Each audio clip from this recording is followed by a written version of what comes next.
criteria Also evaluation. has the artisanal sound effects. It does. Artisanal? It does have artisanal sound effects. Bubble popping noises. Artisanal? Yes. Artisanal sound effects would just be broken sound effects. You know what other sound I like is the sound when you swipe to refresh on Twitter. I don't know why. I actually started disabling it on all my devices after I realized you could do that because it annoys the hell out of me. It really does. Oh, really? I suffered with that for I think it's been 4 years since I had an Android phone, or no, 4.5. And I never bothered to actually look, oh, could you turn the sound off? I remember when the official Twitter app first came out, it had that big animated Twitter bird thingy on the main page. It was really weird. God, where the hell is the volume? You guys are echoing a lot. Yes. We know. No, we're not. You're a liar. This is the special Echo episode. It's a creative choice. Yay, I finally have a computer that's working. Yay. That's good. I'm glad your computer got a job. So, I know that Artem's going to hate me for saying this, but am I the only one who kind of likes the sound profiles by now? Wait, which sound profiles? On Android, on Lollipop. Oh, Like, I'm working on getting to know Android, and I got to that part, and I'm realizing, like, these aren't so bad after all. I don't really have any particular problem with them. I mean, I didn't dislike the KitKat ones, really. I don't have any strong opinions. I dislike that there is still not a silent mode on phones. That does bug me. I Otherwise, would like just a regular silent mode, and then I would also like media controls that are not dependent on whether you're playing media. I agree with that too. But otherwise, I like them.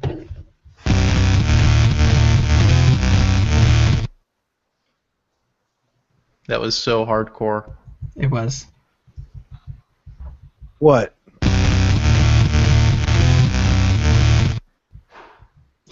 Are we going to use that for a sounder for one of the segments? What? Can that be every sounder of this episode? Yes. I feel like Guy Fieri is going to burst out of a corner somewhere and teach us how to make an extreme hamburger. I like meat. Hey, me too. We should do a meetup. I get it. All right, where should we stick predictions in the show? Probably at the end. I imagine it'll get pretty rambly and tangential. One could say you predict that. I do. I'm predict feeling that. stressed because I don't really have any predictions yet. Can I be Nostrababus? Yeah, can you change Yes. your lower third to say that? No. I don't I have can make one. I have the template open right now. Yes, but do you have the double template? No, I don't. You need the double No. ender. I do. Double template all the way across the sky. Hey, Double Bob, template there's all the way. Cajun flavored Bob in the chat today. That's like your, Ooh, the I don't know, your Bob. alter ego. This kind of body got idea that the yummy Your tiny Cajun Bob is yummy. It's your counterpart from Louisiana. There's also somebody called App Bob. It doesn't even make sense. Oh, wait.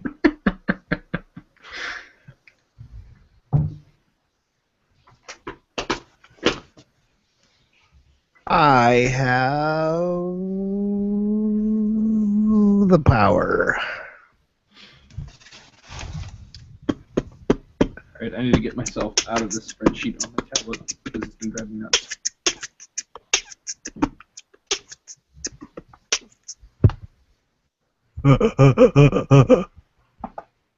I'll be right back.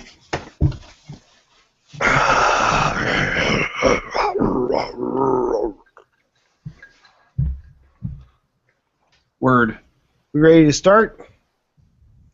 Oh man, Not Dexter's in until- the not until Liam gets back. I wonder if this is the Dexter that is now a lumberjack. Just don't. I can't even process that still. That had to be the worst ending to a series ever. Yeah, spoiler alert, everybody.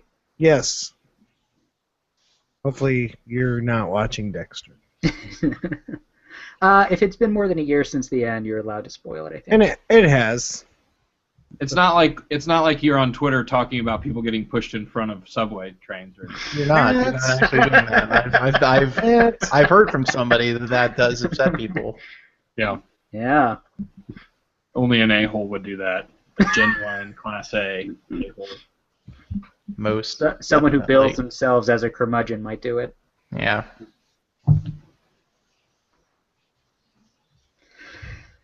I did hear the ending of Dexter was really, really bad, though. I remember Arden posted that it was really, really bad. It was horrendous. I mean, like, the last couple seasons of it weren't, like, great, but, man, that last episode was one of the worst things ever. Yeah. I was actually thinking about like binge watching that show, and then You can just stop at the, like, whatever the second to last season. Just stop watching there, and you're good. Yeah, I watched the first 2 seasons of Dexter, and then It's good for a couple more years after that.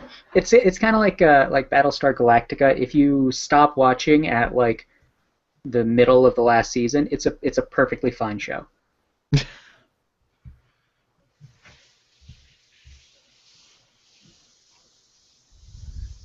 Yeah. So, are we ready to go? Yeah. We gotta wait for Liam to get back. Oh, Liam's gone. Yeah. The Liam process has stopped. he went to a microbrewery restaurant theater. He'll be back in 2.5. I would not be surprised if one day BJ's actually add a theater into the restaurant. A theater? A multiplex, perhaps, even. BJ's Brew Pub and Multiplex. Multiplex, hardly no-eplex. See, we actually have around here. BJ's is actually like a wholesale club, like Sam's Club. Really? Oh. Yes. So I was thinking you were talking about Sam's Club basically adding a movie theater. BJ's is like Dave and Buster's, but without the video games and with more beer, I guess. Weird. So it's a bar, is what you're saying. Yeah, but it's also a restaurant. They do pizza. So it's a restaurant that has a bunch of beer. It's a place of extensive man-child congregation. Just put it that way. That's not what I was thinking at all. I'm going to start recording. Hello, welcome to the Independent Podcast. And the intro order is not right, of course, but that's because they're different people.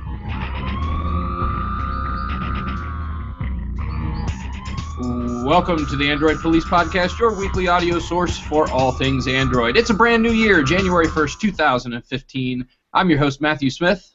I'm David Ruddock. I'm Liam Stratton.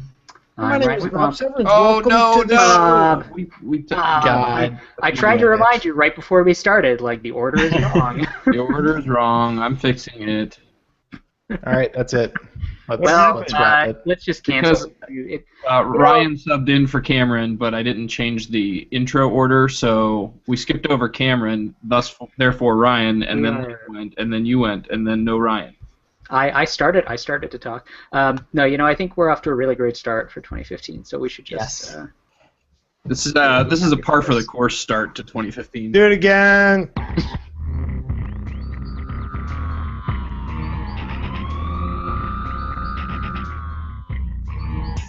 Welcome to the Android Police Podcast, your weekly audio source for all things Android. It's a brand new year, January 1st, 2015. I'm your host, Matthew Smith. I'm David Ruddock.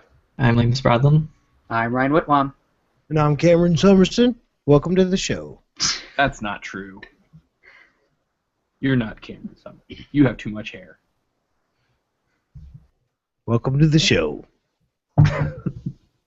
All right, well, let's get everything started off with a little code Google.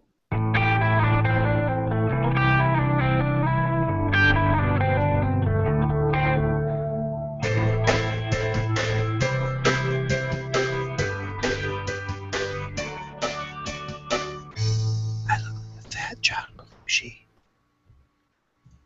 A fat John Belushi? Yeah. Is there another kind? Yeah. All right, so we'll start things off with self-driving cars because that is a thing Google does, and apparently they're doing it like more now, more so than they were before, because now there's actually a car that you can see. You still can't buy it. You can just see it. It's just something you can see, but only if you're in California. I'm not in California. David, have you ever seen one? Nope. No. I'm in the wrong part of California. You should move to the right part of California. I'll try that. I'll try be that back.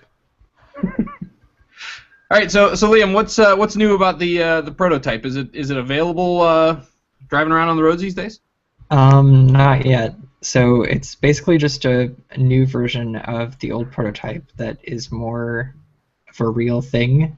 The first prototype, a lot of parts were made out of like styrofoam, and it was kind of cobbled together. The new one looks a lot better. It's more refined, has like newer materials, obviously. The sensors don't look as crazy.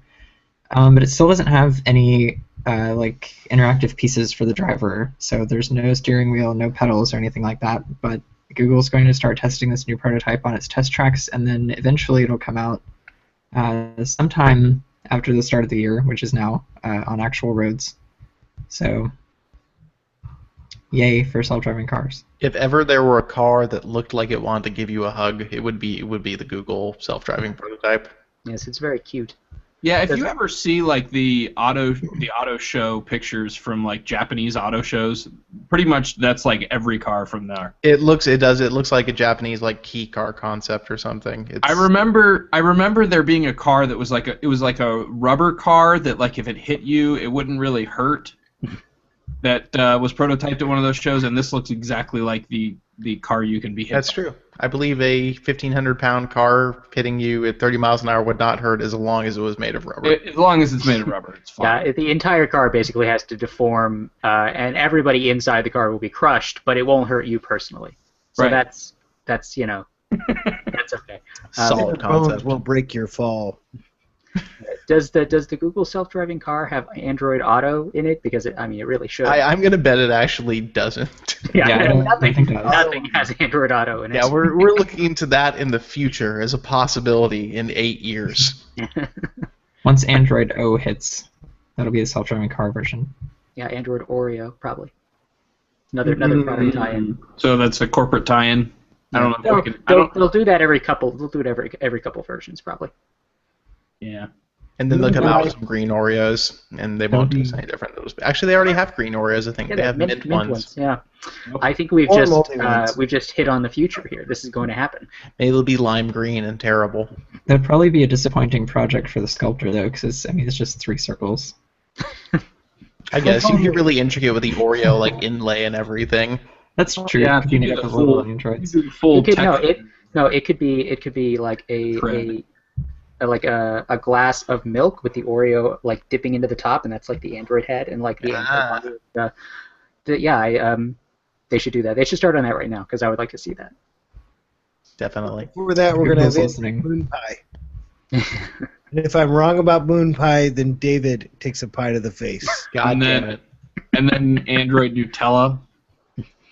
I wonder if we could just start the myth that David bet a pie on something, and if it becomes big enough, he would just have to suck it up and deal with it and pie himself, or be called a liar on the internet.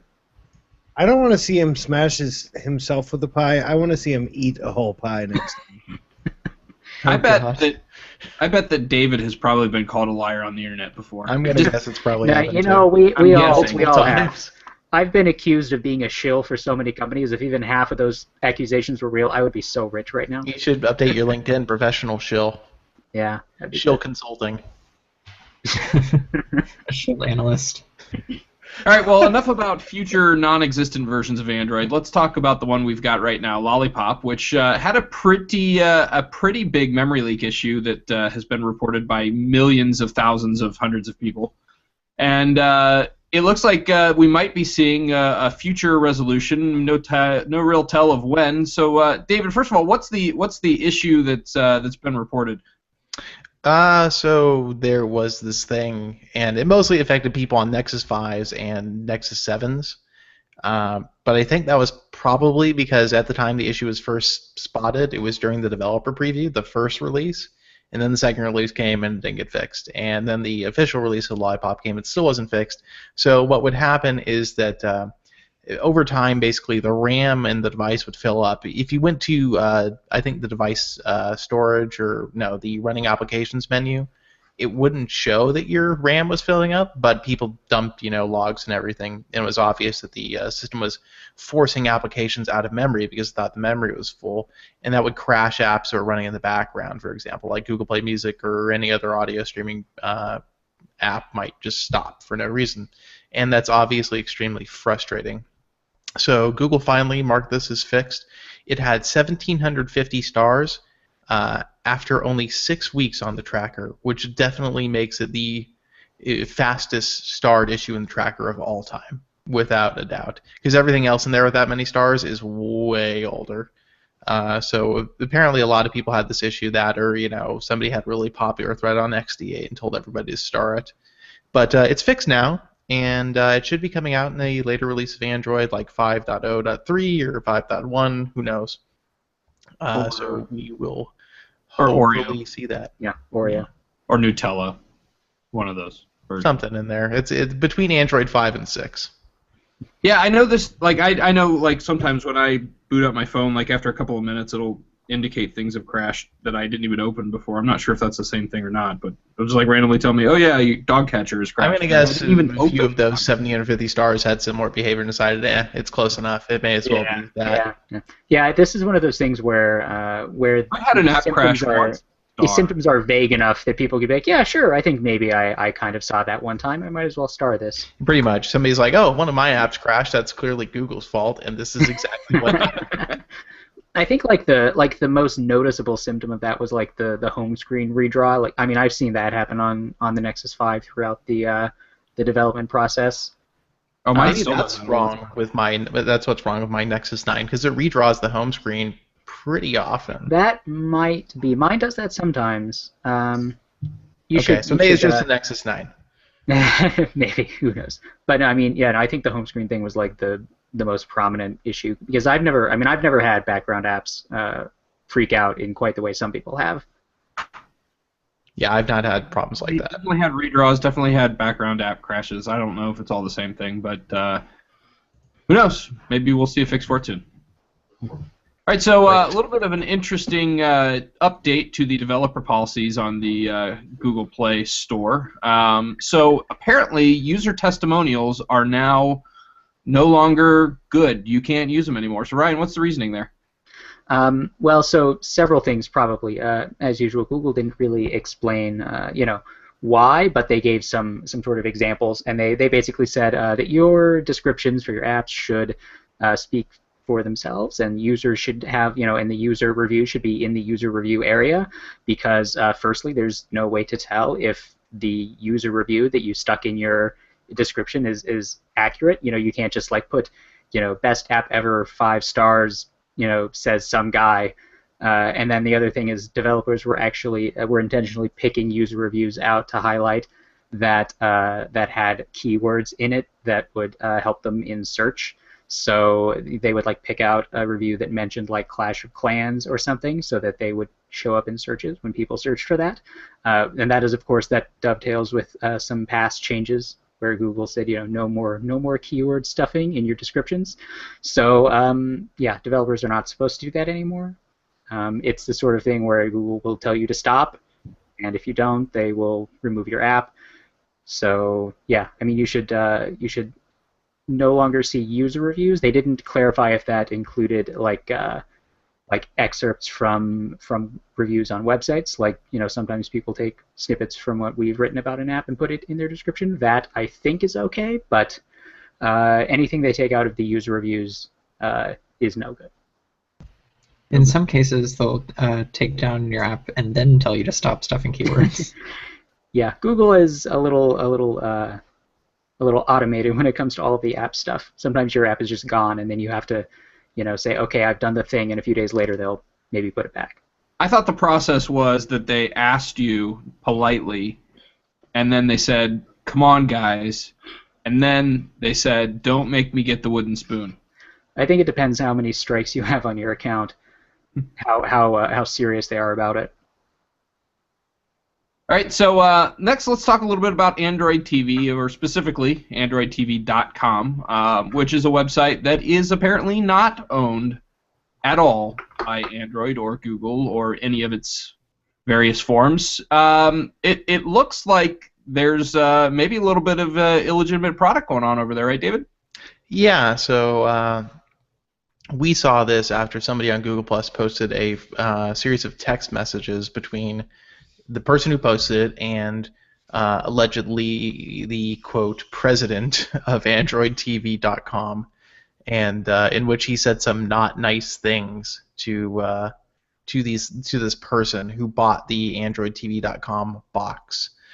So if you go to AndroidTV.com, you'll recognize rather quickly that it's not a Google-owned site, but it does sell a product called Android TV. Google obviously also has something called Android TV, and you can buy a Nexus player that runs Android TV, whereas the box on AndroidTV.com, in fact, does not run Android TV. Thereby, you might understand the potential for confusion between these products. So basically, this domain was registered in, I think, 2006 by this guy, Fernando Escobar, and he didn't use it for anything, I think, until like 2010 or 11, and then he started this blog about robotics, and then it went down again. And then in 2013, all of a sudden, he's selling what's called I think they called an Exoon box at the time, EXOON, and they call it's AndroidTV.com, and there's all this Android branding. And eventually they renamed it to Android TV, although for a while they had the Exoon Power Pro on Amazon with Android Central's Lloyd logo just on the box. I'm going to guess without any kind of permission. So these guys are obviously in some relatively shady business here. The reason it's kind of news is because back in March, Google actually sought an ICANN ruling, which is basically the body in the U.S. that decides who does or does not own a domain and can forcibly seize a domain from somebody anywhere in the world. And Google lost a dispute. And so they don't own AndroidTV.com. The basis for dismissing it was essentially because Google has these branding guidelines about the Android trademark that it's not in ICANN's power under the act. They have this this ability to decide these disputes. And they said, hey, Google, you can go file a lawsuit against these guys. We're not commenting on the merits, but it makes it sound like, yeah, they think, if you were to take this to court and do a trademark dispute, yeah, Google would probably win, and then you'd be able to get the domain back. Google, as far as we can tell, never filed a lawsuit. They maybe just don't care anymore, or maybe they're getting ready to file a lawsuit, or maybe they forgot about it. I don't know. Anyways, it's just a kind of funny story, and we posted it because of the text message transcripts between this guy and the owner of the company that sells the set-top boxes, which goes to show that they're not exactly legit. They got some good PR people there, I can tell you that much. Definitely. Yes. All right, let's move on to the rumor roundup. It's time for the rumor roundup.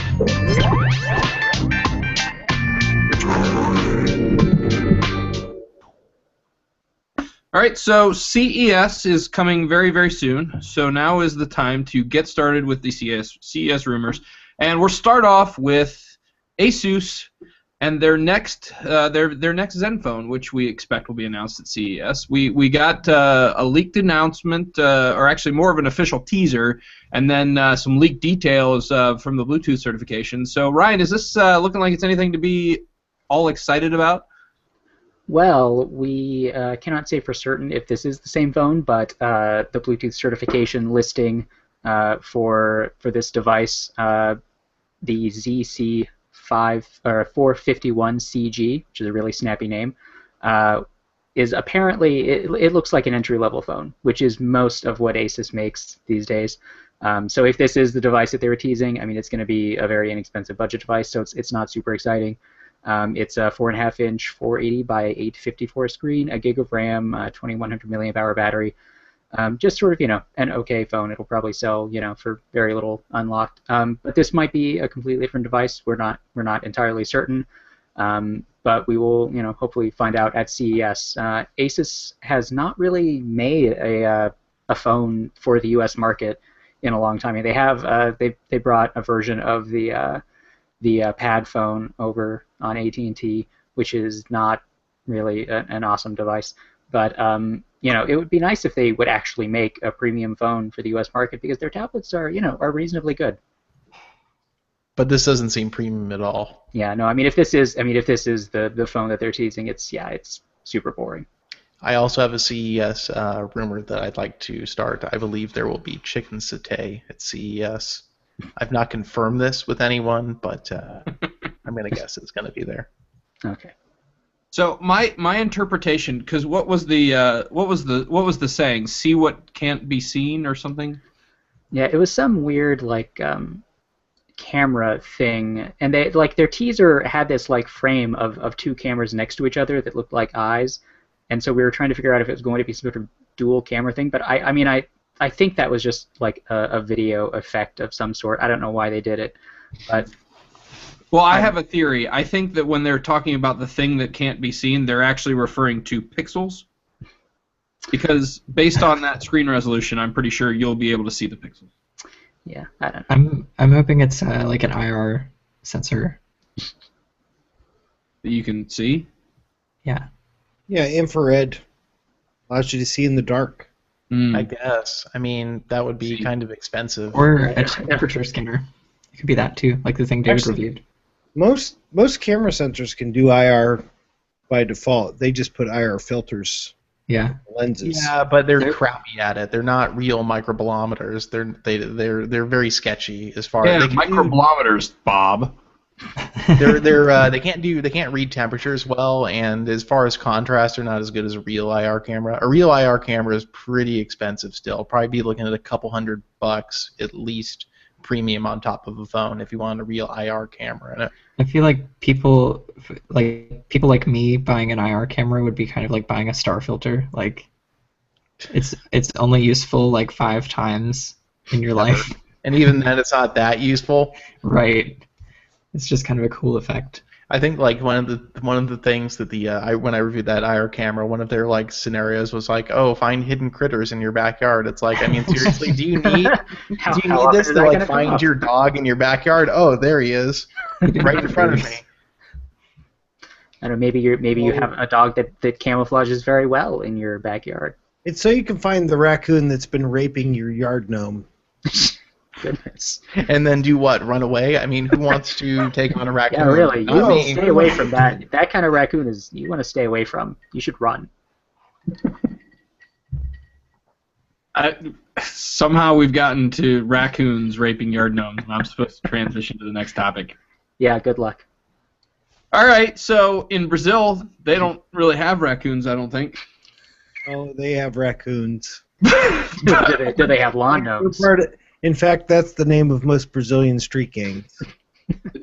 We're the raccoons. The rom-flashing raccoons? We're the ramcoons.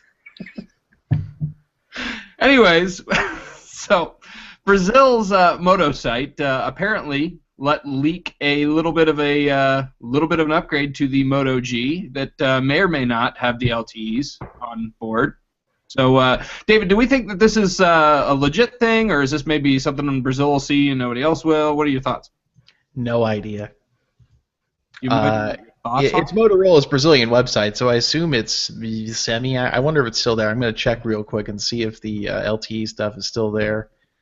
It is not. It's gone. So they realized their mistake. Apparently, I'm going to guess that they had an announcement date in mind, and then the website was updated, and the announcement didn't happen. Anyway, I think we can assume that, yeah, there's going to be an LTE Moto G available in probably Southeast Asia, Europe, and the U.S., maybe some parts of Europe. I don't know how the distribution there goes. But the fact that it exists and there was a Moto G LTE for the U.S. for the first generation would make sense there's going to be one for the second generation. The only difference, aside from LTE, really, is going to be the battery, which is significantly larger at 2,390 milliamp hours, which is versus the 2070 in the standard Moto G second generation. Now, for the US, we never got the 16 gigabyte version of the second gen Moto G. The LTE version, I think, is going to come with 16 gigabytes, and there won't be an 8 gigabyte option. I'm not sure how it was with the first generation, but the LTE second gen version on the Brazilian side only offers 16 gigabytes of storage. Otherwise, it is the same phone, just slightly heavier. Fun fact: that battery is larger than the battery in the Moto X. Is it? Yeah, it's 2,300. That's outstanding. It's 2,300 in the Moto X. Nice. All right, well, let's move on to the hot sheet. Hot sheet.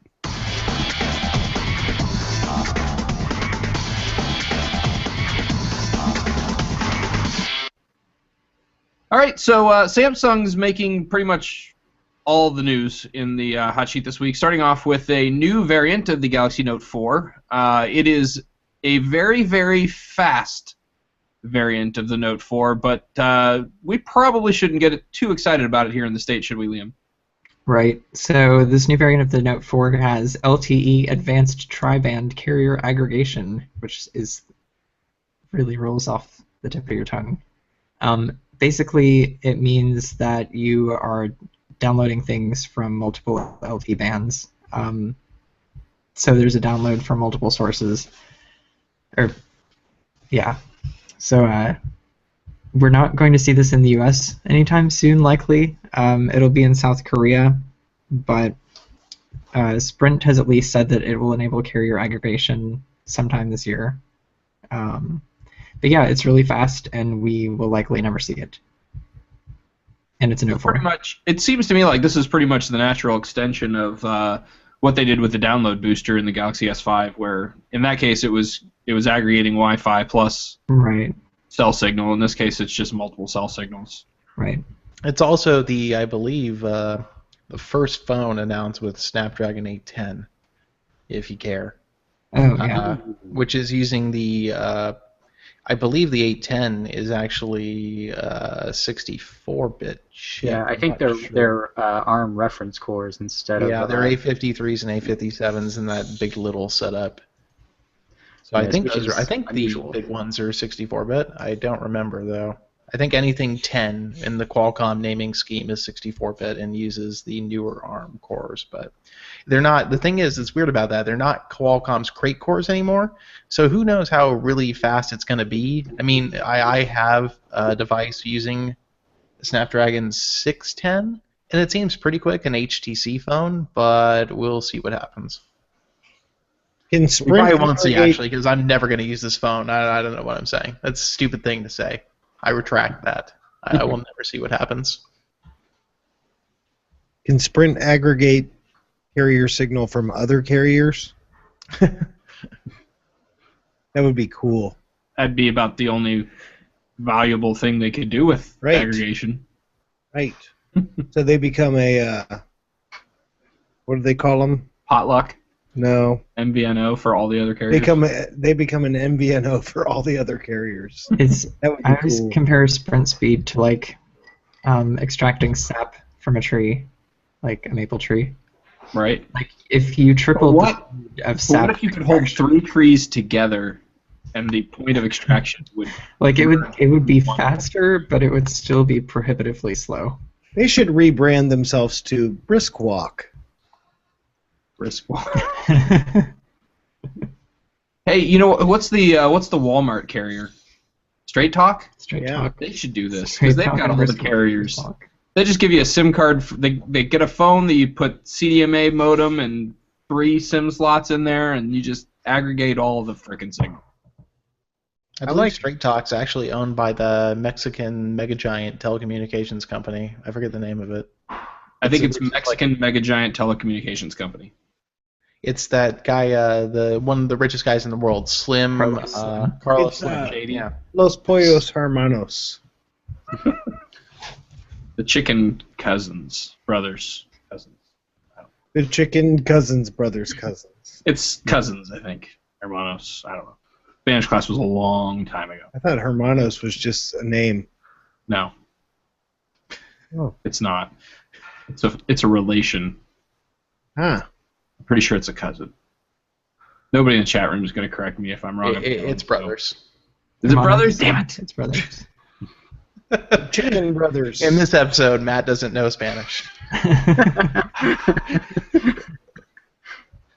All right. Well, I can live with that. I mean, Spanish 1 was a long time ago. So. Android Police is not bilingual. We're sorry. We're not. I can speak a little French. Croissant. All right, so let's move on to the next limited release Samsung device, the new edition, the limited edition of the Samsung Galaxy Alpha, which I would say appeals to a particular subset of tastes. Your subset, One Ryan? might say a limited set of tastes. People with no taste, probably. I think these are ugly phones. So yeah, there are 4 different versions of this device. They have alligator skin backs, and they're all different colors. There's like a phosphorescent blue one, and a red one, and a dark brown one, and a light brown one, and they're all just really ugly. I realize that is my personal aesthetic judgment about these devices, but seriously, they're ugly. We did a poll because Artem was of the opinion that they looked really good, and I wanted to prove to him that he was wrong. So the poll, the top response, 31% of respondents, I am physically ill right now. So that's how unpleasant these phones are. Very, very unpleasant. Yeah, I mean, you should just go and look at the post and marvel at how unattractive these phones are. And they're going to sell for $790. It's at 649 euros. They're going on sale in France. You'll probably be able to buy one online for a premium if you really want. I don't know why you would though, because they're gross. Yeah, for the person who can't get enough faux alligator skin in their life. Yeah. Oh, and like the best part is they have the little flowers etched in the corner of the back, like Did they as all if it have wasn't. that? Oh, 2 of them, the red one and the blue one do. Right. The flower The other, really- those are the less natural colors. The other one is, if there was a brown alligator, which there's not, Like- but if there was, that's what his skin would look like. And the other one appears to be a sort of more of an alligator color, I guess, with a little bit of gold. So a gold flecked alligator. I would love to see a shimmery bronze alligator and a blue one and a red one, to be honest. Yeah. The flower just really pushes it over the top of like ugly. Like, why would you do this? Maybe that flower was actually a tattoo the alligator had. Okay, and I feel like Samsung, like they said, I think like we've heard that the Alpha is going to go away. They're not going to make any more of them. But I don't know if they just decided one last hurrah, let's make this really ugly version of the phone. So this phone we made that was supposed to be more attractive will be remembered as gross. Also, I keep remembering that they said they were going to overhaul their smartphone approach. Yeah. And then they come out with this, and like, I'm holding this against them. Maybe that's the overhaul. All of them are going to be alligators. And before they did like the faux leather thing, like Galaxy S6. It's going to be faux alligator skin. Yeah. Shimmery and a variety of It's going to be colors. real good. Like you guys wanted premium, right? This is premium. The one, the greenish blue one that has it has kind of tones like certain other colors that you see at the right side versus the left side. It actually, I didn't like that at all, but it made me wish that Hypercolor was still around and that they would make a phone with Samsung. God, nobody probably remembers Hypercolor. Ryan, I must say, I love the fact that you had to start a poll to prove that someone's personal opinion was wrong. I wouldn't have done it if it wasn't Artem. Yeah, he really thought they looked cool. Yeah. So And we we immediately just- had to shame him into being I wrong. mean, this comes up a lot. You know, Artem has interesting taste, and we like to point out that we disagree with him quite vociferously. And this was the Say we best disagree public with- way I could do but that everyone disagrees. That strangers that we don't know disagree. Everyone, this looks terrible. Artem, I don't know. All right, so I hate to move on from this topic, but there are ugly phones out there that we need to make fun of that aren't the new limited edition Galaxy Alpha. In this particular case, it's an Energizer. It's an Energizer phone. It's, Is that a brand that people like think, man, I would really buy a smartphone, but if only one was made by Energizer. Is that a brand that people recognize and think, I demand quality, give me Energizer? For batteries, maybe. Well, But- phones have batteries. It's a logical next step. Phones do have batteries, and this So do ruggedized Cars have batteries. this They ruggedized do. beauty by a company called DDM claims to have a long life battery. We don't know what that means. It just says long life, so cool. It has capacitive buttons. It looks like a grenade. Let's just point out the order of the capacitive buttons from left to right. Yes. Home, menu, back. And back. It's the worst. It's the worst setup you can have. It doesn't have the right things or the right order. And I Like want most Chinese phones have the back button in a weird position, but none of them have the home button way out in left field. That's completely ridiculous. This is like a throwback to the age of 4 buttons, and then they just cut the search button off. Yes, I want missed somebody. the search button. I unashamedly missed the search button. Damn it! I missed the search button. I was hoping somebody would come along and be like, "Where's the search button, Energizer? What are you doing?" So, I'm also did anybody- disappointed. Go ahead. I was just going to ask, did anybody pick up on the fact that the phone is shaped like a battery? Is it though? I mean, it's Yeah. vaguely. I mean, it's like I did kind not of pick like up on it. rectangular. I I don't. mean, I don't think I it's would- shaped like a battery. I think it's shaped like a ruggedized cat phone. It would I like. don't know. It's tapered. It kind of looks like a battery to me. Now, if it had like a little dimple on like the top, then it would look like a battery. It needs positive and negative terminal Yeah. markers, I and then wonder- it'll And look then like a and then battery. like it comes with a charging cradle that you like slot it into. It's got a spring on the bottom. Yes, and then that's you- exactly what I was gonna say. You just slide it in there. And inside the cradle are actually just 2 AA, so you need to replace Ryan, every month. You need to start the Kickstarter right now, Ryan. I feel like no. if Samsung had designed this, like it would look like a battery. Like the back would be a semi-cylinder. That back would be made out of recycled batteries, like It would be recycled shiny. Energizer batteries. It would be reclaimed It batteries. would probably have like a 10,000 milliamp hour battery. Yeah, I think it's funny. They're like, the battery, it's a long life battery. How many milliamp hours? Long life. Also, like this is something you're making a phone with a brand from a battery. Like you should probably include what the battery is. That's kind of important. Right. If they're serious about this, which I mean, personally, I can't take it seriously. So Yeah, Oh, no, it's not I- serious at all. This is clearly Energizer like having like, hey, we're not making enough money. Who can we Minimum license prices. the brand to? Oh, somebody wants to make an Energizer smartphone. Let's do that. Oh, I know a rando company who wants to make a jelly bean phone. Awesome. Sure. I wonder if they're gonna have like the Energizer bunny logo anywhere on it. That'd be fun. I just hope Well, I can here's- get an Energizer pink. Here's exactly why they won't do that. The Energizer bunny is a U.S. only thing. In other parts of the world, they use a Duracell bunny, so therefore it would be a conflict of interest. Oh, really? I was Yeah. not aware of this. How very interesting. Do a search for Duracell bunny. It's a pink bunny with a battery in its back. It's Are been you Duracell's sure? thing. It actually let's- it's far older than actually- the Energizer bunny. So Yeah. Energizer straight up stole Duracell's mascot. Pretty How much. about that?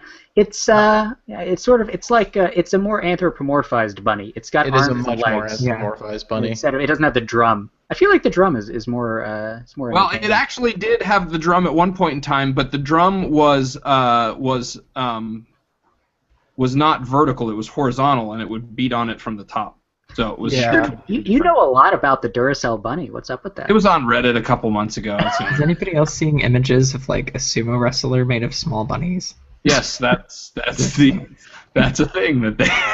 Although I will yeah. say, as far as like international mascots go that I've never seen before, this is way better than Happy, the anthropomorphic Happy Meal box. I have to say. Definitely just got a furry fan art result for the Duracell bunny. Oh God. Oh, It yep, is- yep, I got it that. is Yep, that inappropriate. is Did you That type is- in weird. Duracell Bunny the Hedgehog? Oh, that's Rule 34. That's what that is. And this, wait, is the Duracell bunny on Mars, or is that supposed to be a desert? I'm not clear on that, but No, I just see grass and other things. well, good for them. Oh, and here's somebody just took a bunny and photoshopped a bunch of batteries, like stabbing it in the side. That's real clever, I guess. That's good. I've got to say that the Duracell bunny is substantially creepier than the. This is Five Nights at Freddy's. It's a little out there. Yeah. It looks like the original commercials were like. There's a picture here of the cool Energizer bunny with the sunglasses in front of a bunch of bunnies with the drum, which was the original Duracell thing. Yeah. So it was actually them saying, we're much cooler and we keep going even when the other pink bunnies stop.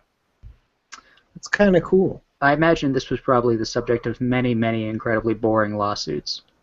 Yeah. I wonder if there were lawsuits. I have to look into that. Yeah, that'll be on next week's show. A complete. It'll be like meet the ad people behind the Android. Meet Energizer, those jerks who stole Duracell's bunny. Is coming next week, whether you like it or not. Right in the middle of CES, when they announce this phone, just we'll post about how. Listen, I don't care about the Xperia Z4. Let me tell you about Energizer and Duracell and their legal stop rights in the 1970s. I tell you one thing. The Energizer bunny, I never realized that he wore flip-flops until today.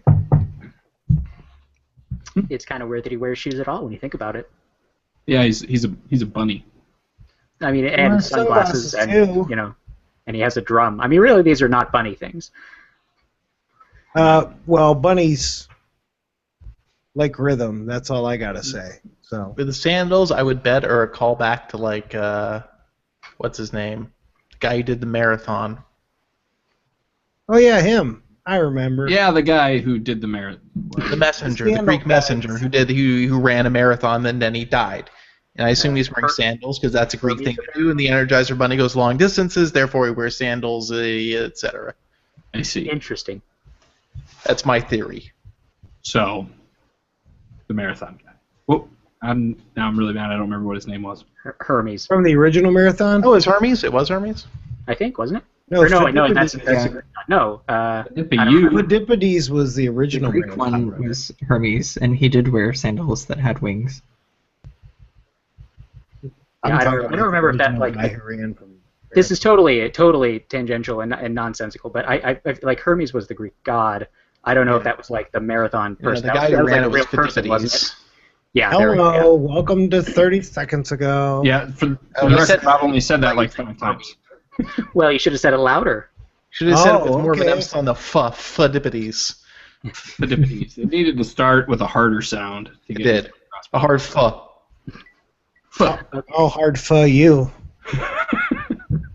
All right, that's. I think we have possibly wasted more time on that topic than we ever should have even. Yeah, you really. could not possibly tell that we're low on topics this week. No, you know, I mean, we got product review. We got a product review. about the Let's Zen review the Watch. product. It's time for product reviews. It's the part of the show where we review a product. This week will be such a product that we will review. The Asus Zen Watch. Yes. Brian? So the Zen Watch is Asus's first smartwatch.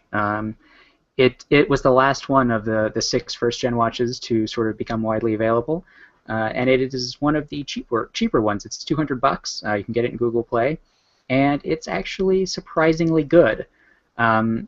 It looks pretty nice, I think, compared to a lot of the watches. I guess I would say the Moto 360 is still more attractive in my opinion, but the Zen Watch for a square smartwatch is pretty good. I mean, it doesn't look out of place. You can sort of wear it out and not feel super awkward. It's not like just strapping a little screen to your wrist like the G Watch. The band is actually really cool. It has a folding clasp that works pretty well. The screen is an AMOLED 320 by 320, but it doesn't use like any anti-aliasing when it's in ambient mode, and it sort of I feel like it sort of turns off some pixels to save power, so it doesn't look great. It doesn't render fine details well at all. I've heard that Google's standards for implementing Android Wear call for not using anti-aliasing in ambient mode, but I feel like most of the other watches do, because this one kind of stands out as looking not great in ambient mode. So that's something to be aware of. And then it's only IP55 instead of 67 or 68 like the other watches, so you're not supposed to submerge it. It's just sort of resistant to being doused with water, like if you're washing your hands.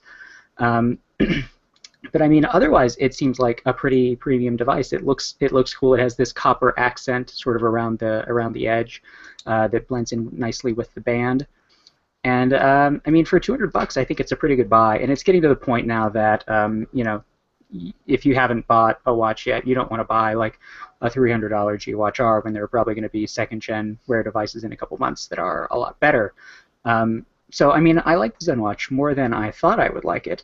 And I mean, it does have kind of a weird charging cradle. I mean, a couple watches do, but it's overall a pretty cool device. And actually, in addition, just recently we posted an overview of all of the first-gen watches. That's pretty close to the front page of the site, so you should go and look at that if you're still thinking about buying one, so you can see all the pros and cons in one place. If I was going to buy one right now, I would almost definitely go used on eBay because of the nearness of the new generation of watches. Yeah, if you can find you know, something that looks, you know, good to you on sale, then that's the way to go. I mean, if you can find a ZenWatch on sale, that's probably a pretty good buy because it's $200 new. It'll be cheaper. I've got to imagine there are a ton of Moto 360s on eBay at pretty reasonable prices. Yeah.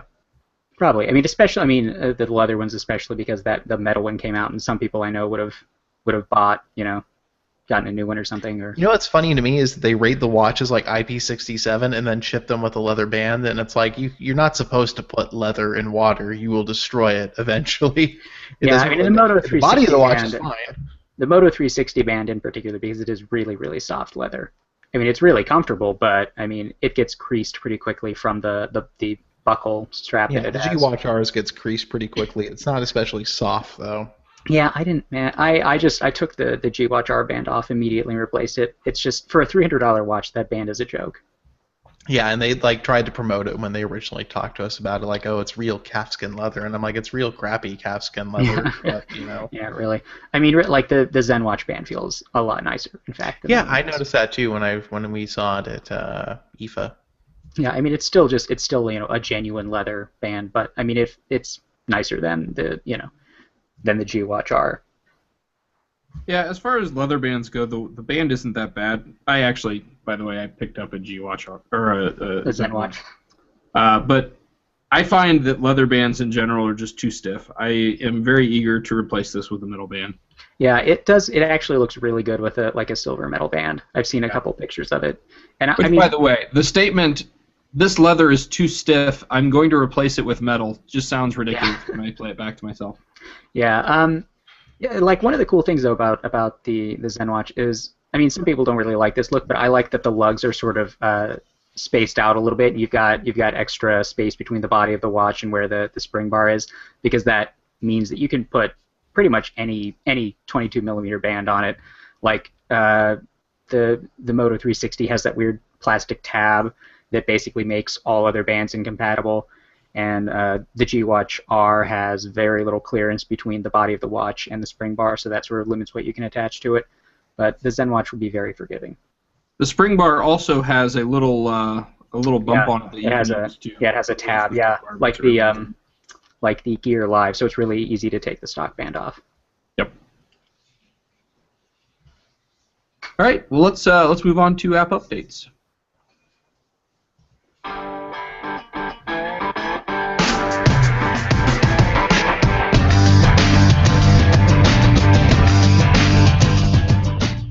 All right, so we don't have any specific apps that were updated this week that we're going to talk about, but instead we're going to take this opportunity because we know a lot of people out there probably got new devices, tablets, phones, Wear devices, whatever the case may be for the holidays. Just as a general primer, if there's any apps you guys have out there that you would recommend being the first ones on the list to download and install, anything maybe new that's gone unnoticed, let's just kind of throw some suggestions out there. So anybody got any ideas for new devices out there, David? Maybe you? Oh, I'm a terrible person to start with. Well, If then you anybody's shouldn't have turned your particular mic off right when I was about to ask if somebody was going to. I'm looking at the apps on my phone. And I'm going down if this is actually that interesting.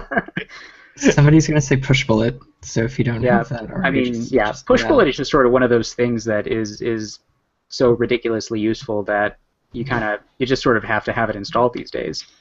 Push I bullet know. is one of those. I I tried actually don't using it have once, push and bullet I was on like, any of my yes. devices. But it's mainly because my corporate work policy does not allow me to install Chrome on anything, so Yeah. it's kind of Oh. useless.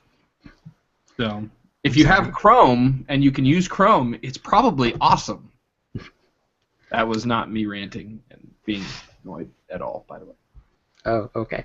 I'm a super boring apps user. I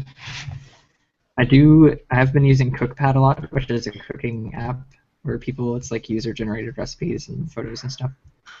So I enjoy that. I've been using Action Launcher, the new one. It's pretty good. Yes, I like Action Launcher. He added icon pack support like immediately after launch Yeah. because everybody complained. I remember before we had a hands-on for it when it came out, so we had it a couple days early, and I told him like, hey, just so you're aware, people are gonna be upset with you when this doesn't Yeah. have icon pack support. And he's like, yeah, I know. I mean, it's on the list, and then of course everybody freaked out. So yeah. I didn't use it very much before. I tried it before, but now that he added the theming and everything with palette, that was a big selling point for me. Yeah, and if you try Action Launcher, you should definitely install Musi because Action Launcher will automatically update the theme when Musi updates the wallpaper. It's super cool. As soon as I installed Action Launcher, I installed that too. Yeah, Musi is good. Like I had stopped using it for a while, but he actually just updated that recently. It has, it's a better UI for however much you're actually in the Musi app, and then it also has a watch face for Android Wear. So it's just like a genius idea, like the idea of an app that other apps can plug into, as far as like having people can make their own app that plugs into Musi. And yeah, it was like I remember a couple years ago. God, what was the name? Locale, the automation app thing was really huge a couple years back, and that had a plug-in infrastructure thing as well, and that made it really cool. Yeah. Yeah, that's actually the how do you say it? Musi? I guess I've always just said Musi. I don't really know. It's like a transliteration of a Russian word, so I don't know if there's actually a right way to say it. Well, I just started using that recently, and initially I liked it because it starts off with the Starry Night and everything's great, and then it starts going through a bunch of pictures that I didn't like. But you start getting into pictures you don't like, you just go into the Add Sources option. It does a little search of the Play Store for you and returns a bunch of results for plugins for it, and you can get anything from space, HD space pictures to landscape pictures to Marvel comic pictures. There's all kinds of plugins. It's actually pretty cool. I like it a lot. I downloaded the plugin for Romain Guy's Flickr account because he takes awesome photos. Right. But you can also skip pictures that you don't like. Like you can go to the app and just skip to the next one. You can go to the app. Yeah, I mean, sometimes you hit some services have API limits. Like if you have a 500px thing, I think you can only skip a certain number of things before it stops working. But yeah, there are so many plugins for that app. It's super fun. I guess my recommendation would be, even though I have a lot of issues with the usability with their app, it has a pretty UI. It's called Splitwise. It's a way to manage bills between groups of people, or just like two people. My girlfriend and I use it for bills and stuff, and all it is just a way to enter expenses into a service, and you name a group, and you get people in the group, and then you put who paid for what, and it's set by default, so you split it equally between two people, but you can do it by proportion, you can do it by exact amount, you can say one person owes the full amount or whatever. It's just a really great way to manage personal expenses. I don't know if it'd be well suited for business. And the app's UI is sometimes confusing. I don't think it's set up right, but it's a really useful service, and it's pretty reliable. I had some issues early on, and the app is great, and the website's great too. They've got a great web app. They've got an iOS app. It is a genuinely useful service. I do want to say that after the last podcast that I was on, I downloaded Trivia Crack because Bob was talking about it, and it's really fun. Yeah. I downloaded it too, and I played like one round, and I don't know. It didn't grab me. I found it kind of confusing. You lost, didn't you? I think I won one game, one round, and then I lost another one because I didn't open it again. So that's unfortunate, I guess, for me. I think it's fun, even though some of the questions are like either super obvious or just hilarious. Yeah. Okay. So one other thing, if you have a Lollipop device, the screen recording app Rec has updated with Lollipop support, so you can use that without root, and it is my favorite screen recording app. So you should get that. I think it's free to try at least. I don't know if there's like a paid upgrade, but it's pretty cool. I think I'd have to probably recommend Bacon Reader. I have been. Oh, I use Bacon Reader all the time. I love Bacon I Reader. have been essentially staring at Bacon Reader for about 4/5 of my existence for the last 6 months, and I think if that isn't a ringing endorsement, I don't know what is. Yeah, I love Bacon. I've tried multiple Reddit clients, and that Bacon Reader far and away remains my favorite. They also have a really good iOS app too, and yeah, so you can go across platforms with your Bacon Reader experience. But I've always used Bacon Reader. heretics. Saying. Yeah. I bounce around to different apps for Reddit on the phone, but I always use Reddit as fun on tablets because its dual pane interface I think is a lot better. Yeah, I will say the dual pane interface for Bacon Reader on my iPad isn't fantastic, but the app itself is still very reliable and fast and readable. I've been using Reddit Sync Pro for a really long time, and I really like their. Isn't that the R Android Circle Jerk officially endorsed application for Reddit? It is, yeah. You're not allowed to use it. Probably. They did update it with material design, I guess. I don't know that I like that the nav bar is like blue. In that. Oh, you can change that though with the settings. Oh, can you? To what? To Yeah. to black? Navigation bar, and it's just a checkbox. That's way too much work. I want to be told what color I should like. See, no, it's black. Black is okay. I like the translucent nav bar in 5.0 where it's like instead of in KitKat where it was like the gradient and you couldn't see anything, it's just sort of the shaded block. Like a 40% opacity or something. I think that's the best way to do it if you're going to have some sort of stuff going on. I have been thinking about this since the guidelines came out, and I still have not thought of a good instance where it makes sense to me to theme the nav bar. Yeah. It seems distracting because it's the system UI and it's a part that you hardly ever interact with unless you're leaving the app. So I don't know. I just don't know why it should match. That's just my personal aside. I almost feel like if I were an app developer, I would probably full screen mode everything and just make it so. Yeah, that's kind of the way I feel about it to an extent. I do not like the nav bar in Android as a thing. To me, it's a waste of space, and the times you're going to use it inside of an application, I feel like there are ways to do this without using the screen, but that's a totally different conversation, I guess. I will always advocate for software buttons versus hardware buttons. I don't think hardware buttons are necessarily the answer. I just don't think that having this, half-inch black space on the bottom of your display is especially useful on like a tablet. I mean, it's a tough issue because you do need that to be instantly available when you need it. Yeah, I mean, I don't know.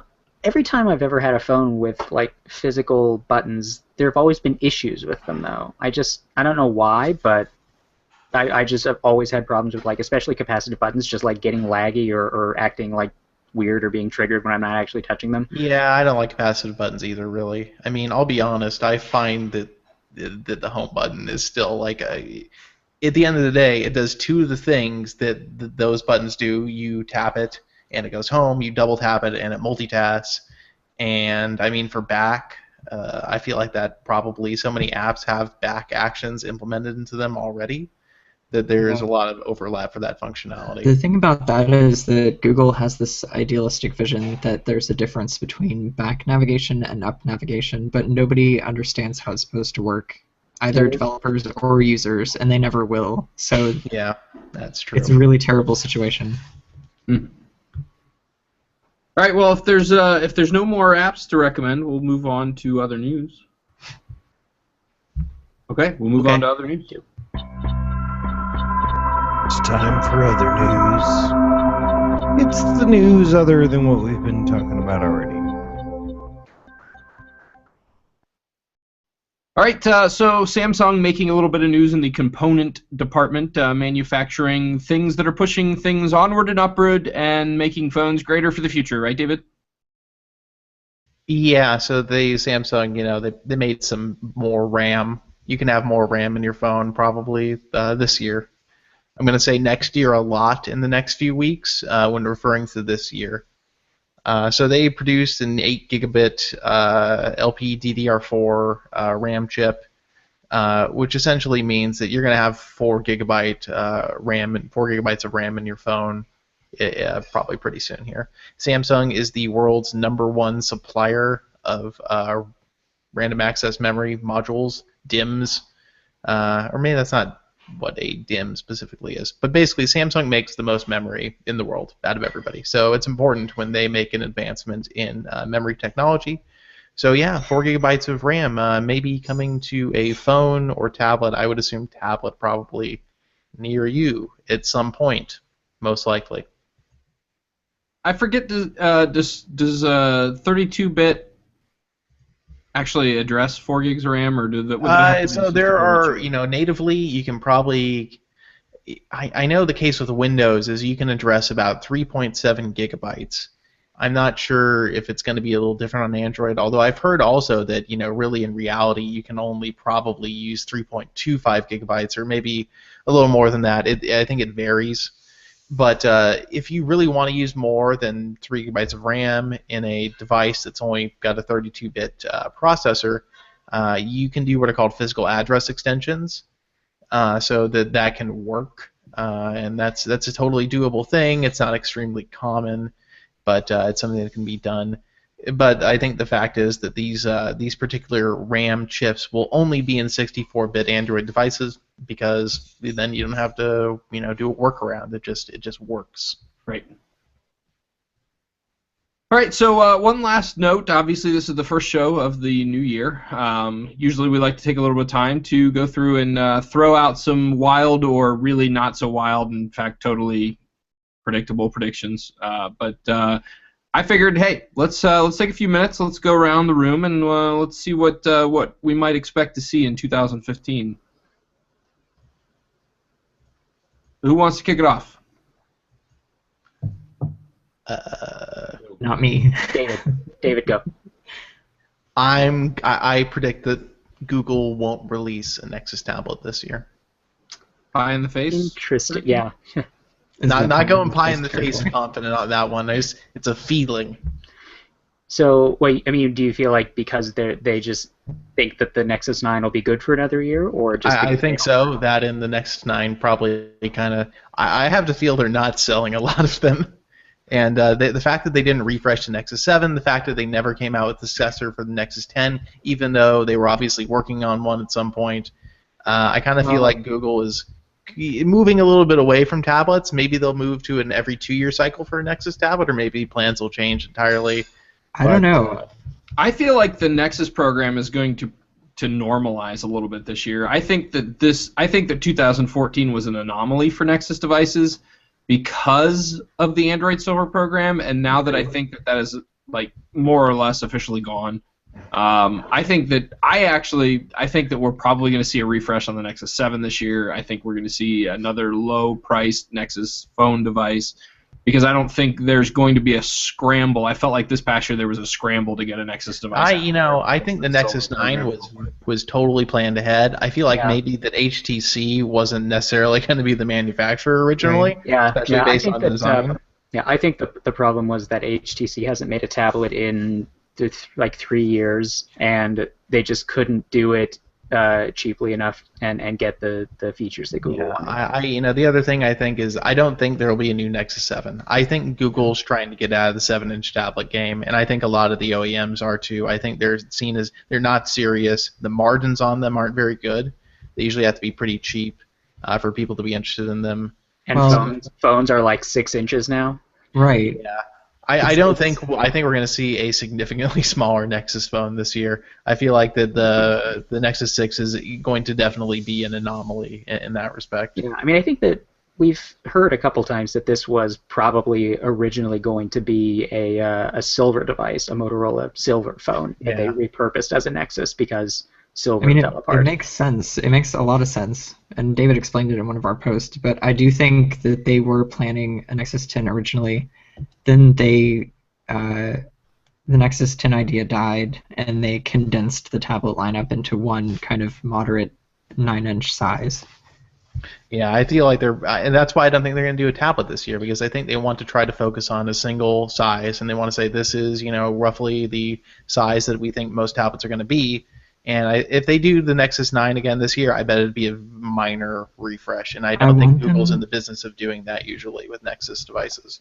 I want them to do another Nexus 9 just because this Nexus 9 is not all it could have been. Yeah, I feel like this was really somebody really dropped the ball in terms of implementation. It could have been good, but then which is weird because they did plan for it like so heavily. Like yeah, they you wanted can tell it. they did. to be And awesome. I mean, I have to think that they originally wanted LG on this because it looks just like a Nexus 5. Yeah, It is so much a blown up Nexus 5. It's ridiculous. I bet that silver just screwed everything up because we know that LG was working on a Nexus phone at some point. Right. And they had to cancel that, so maybe LG was just like, nope, we're out. We're not interested in messing around with this Nexus stuff if you're going to cancel things. Yeah, it's entirely possible. It could have been a pretty rocky fallout. Yeah. Yeah. And you might be right. It might be just a refresh of the Nexus 9, a minor refresh. My feeling on the matter is I feel like the Nexus line this calendar year is going to go back to a more normal Nexus line from what we've expected from years past, just because the whole silver program isn't throwing the wrench in everything that it did last year. So just my general feelings. Anybody else want to throw anything out there? I think that OnePlus is going to release another phone. It will not run CyanogenMod, and it will be boring. That's an extremely likely prediction. I think that it will be boring, but people extraordinarily boring phone. but people will still be excited about it because They it's will. OnePlus. Yeah, I don't think OnePlus. I think. You think they'll figure out their PR program for that phone? No. Yeah, I think they'll probably be more serious this year. Really? I think they will, and I also think they're probably, if we see another rehashed Oppo design this year, they're dead. I don't see them going beyond that. As it stands, they've apparently not had much success in China. Yeah, I mean, compared to what they were expecting. So I'm interested to see what they would do with the industrial design. I mean, I don't even know if obviously they must have an industrial design department of their own. Yeah, I guess. I mean, their say. industrial design department is basically a case design department. Yeah, I don't know if they have at least currently, I don't know that they have the expertise to design their own piece of hardware from the ground up. I mean, they haven't hired away enough Oppo engineers yet. Part of the idea of launching OnePlus was that they would be running sort of on a shoestring budget, and they were doing the invite thing to control their supply chain more efficiently. And I mean, can they design an entire device in such a way that they can build it cheaply? I mean, I don't think anyone's going to buy a OnePlus phone that costs $600. That's true. They would have to scale somewhere else to make up that cost because the kind of shoestring budget that requires you to do invites is not the same kind of budget where you can all of a sudden have a complete industrial design process. I mean, or what they might do, I guess, is just start with the OnePlus One design and just tweak it a little bit to put in more modern hardware and maybe a better screen. I think that's very possible too. I mean, the budget thing is pretty big for them because OnePlus was formed basically out of Oppo. Not that they've ever admitted to it, to basically sell Oppo phones with, in China they use Oppo software. It's, Color OS on there.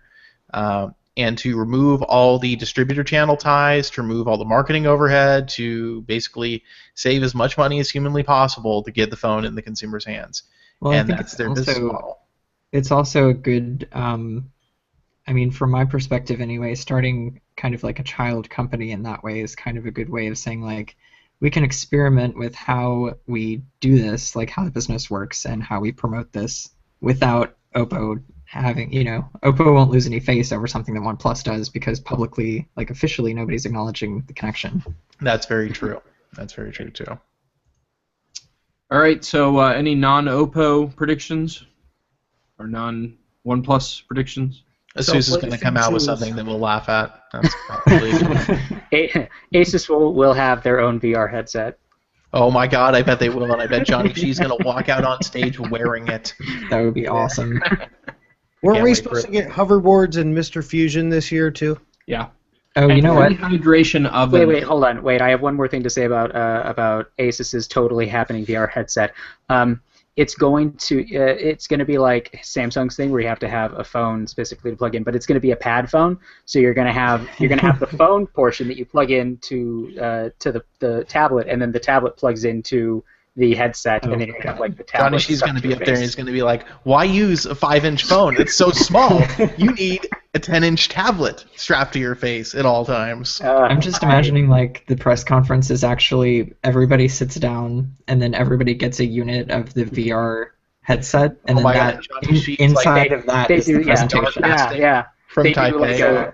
They do an augmented Every- reality press conference where he's like dodging asteroids up on stage and like fighting Yeah, robots. exactly. Oh, that would be so But the thing is, They have everybody, a press conference at CES on Monday. I can't wait to go. everyone's wearing headphones, so the whole audience is just sitting there in silence. Nobody laughs. Will you guys quit talking so I can go pee? Everybody keep talking. Talking about running water. Yes. Babbling Asus brooks. does they do the My Water live screens, right? Like, I can- If we need to Yeah. keep the commentary trickling. All right, guys. So any other bold predictions to throw out, or do we wrap this one up? I don't know, honestly. It's hard to say. I think Huawei's going to sell a phone in the U.S., and I think that's going to be a thing. What's Is that? Huawei is going to sell a phone in the U.S. this year. Is it gonna suck? I think they're going to bring the Honor brand to the. Apparently, the Honor phones are pretty good. They review very well and are extremely popular. Do they have app trays? No. Oh. Okay, well then they're gonna have to change that. Yeah, probably. But yeah, I think that's going to be a thing. Good deal. Android might not have an app tree in the future.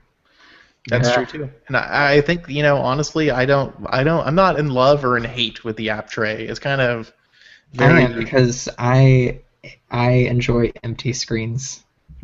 Even the fact that on Google Now Launcher I cannot have an empty screen to the right of my main screen really bothers me. really. I think there are probably apps that will like put a blank widget A in screen, your Yeah. a But see- translate icon. But I'll know that it's there. Like, I will know that Deep that widget down. is there. And it will bother me. But what are you going to do? Well, you can start using an iPhone. I could, that's true. At that point, it would be But basically... they don't have blank screens either. Yeah, that's true. They don't. You just have to start using ADW launcher. Launcher Pro. Nova. Launcher Pro for life. Forever. Federico Carnales, Launcher Pro. I still believe in the update. It's coming. Yes, somebody mentioned it on Reddit like a couple weeks ago or something too. I was like, seriously, guys, everybody's thinking about it. Wouldn't it be great if he just like came out of nowhere and was like, "Okay, I finished the update, guys. It's based on Android 4.0. Here you go." In other news, I've been in a coma for 3 Just before publishing, he fell into a coma. I really do wonder. I hope he's okay. I wonder what happened to him. I don't know.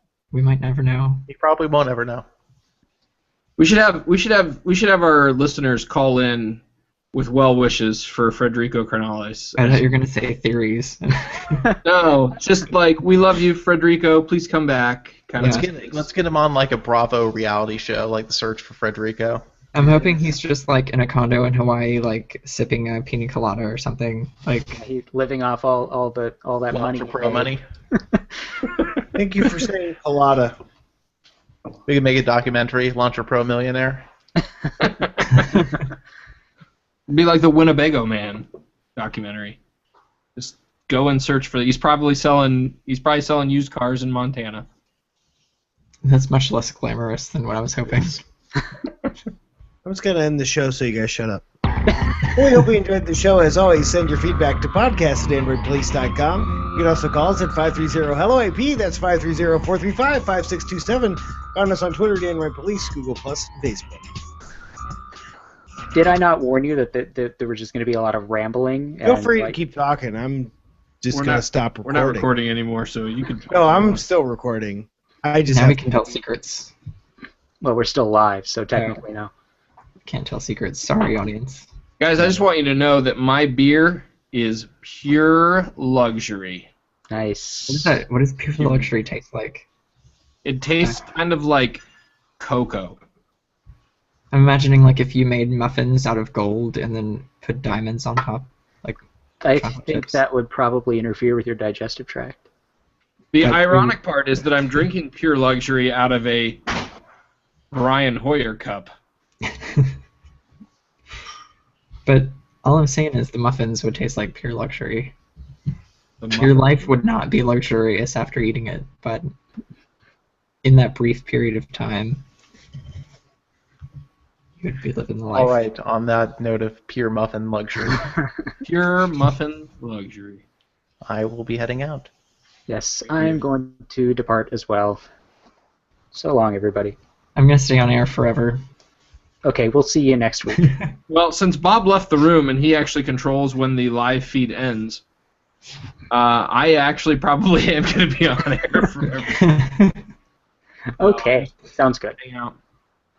We could just make this a really awkward silence for a while, and I'll pick my nose a couple of times. We could both of us look at the camera and just don't say anything.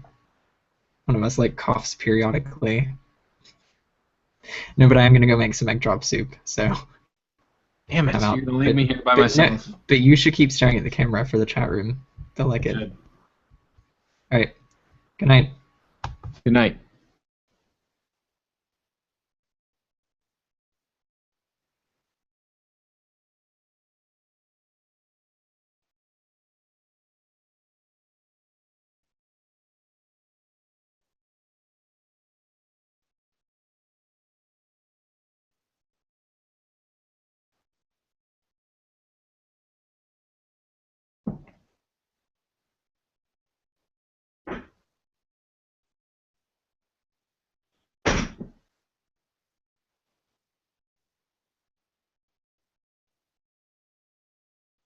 Sorry.